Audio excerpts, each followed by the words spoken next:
Thank you all. Thank you, sir. நன்றி Thank you, madam. ma'am. நன்றி. வாழ்க வளமுடன். மார்கழி மாத சிறப்பு பற்றி எனக்கு தெரிந்தவற்றை அடியார் பெருமக்களிடம் எடுத்துரைக்க வந்துள்ளேன். மார்கழி மாதம் தனுர் மாதம் என அழைக்கப்படுகிறது. இந்த மாதத்தில் தனுசு ராசியில் குருவின் வீட்டில் சூரியன் குடியேறுகிறார்.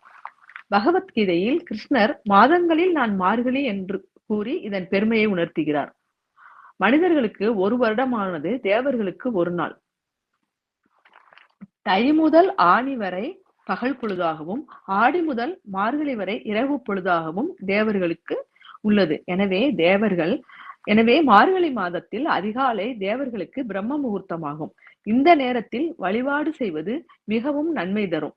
மார்கழி மாதத்தில் சைவ வைணவ தலங்களில் பிரம்ம முகூர்த்தத்தில் வழிபாடுகள் நடத்தப்படும்.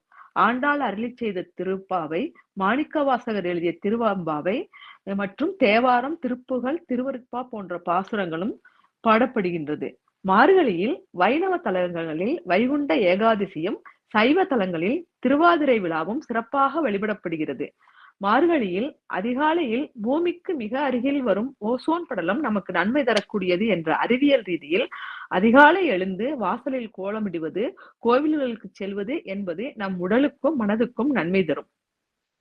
திருப்பார்கடலை கடையப்பட்ட போது விஷம் வந்ததும் சிவன் அதனை உண்டு உலக மக்கள் அனைவரையும் காப்பாற்றியதும் மார்கழி மாதத்தில்தான். இந்திரனால் பெருமழை வெள்ளம் உருவாக்கப்பட்டு கோகுலத்தில் அனைவரும் துன்பப்பட்ட போது கோவர்த்தனகிரி மலையை ஸ்ரீகிருஷ்ணர் குடையாக பிடித்து மக்களை காப்பாற்றியதும் மார்கழி மாதத்தில்தான். மார்கழியில் திருப்பதி ஏழுமலையான் கோவிலில் காலையில் வழக்கமாக பாடப்படும் சுப்பிரபாதத்திற்கு பதிலாக மார்கழி மாதம் முழுவதும் காலையில் திருப்பாவை பாடப்படுகிறது.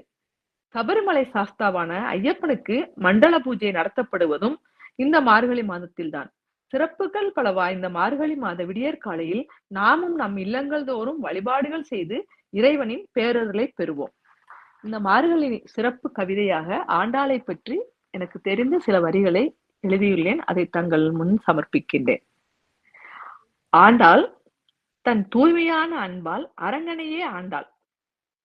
மனிதர்களை மணமுடிக்காமல் மாதவனை வாழ்க்கை துணையாக்கி ஆண்டாள்.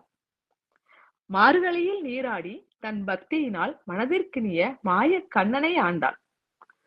சூடிக் கொடுத்த மாலையால் மலையப்பனையே ஆண்டாள். கண்ணனின் லீலைகளின் மேல் கொண்ட பக்தியால் கண்ணன் எனும் கரும் தெய்வத்தையே ஆண்டாள். வாரணம் 1000 சூழ வலம் வந்து நாரணன் நம்பியை ஆண்டாள். வண்ண மலர்களை பாதங்களில் சூடி கமல பாதனை ஆண்டாள்.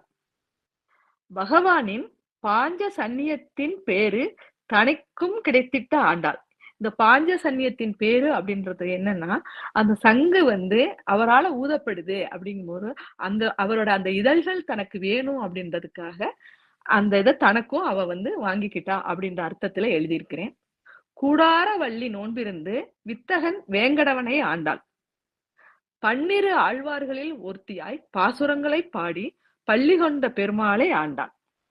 வாழ்க வளமுடன். எனக்கு இந்த வாய்ப்பளித்தமைக்கு நன்றி.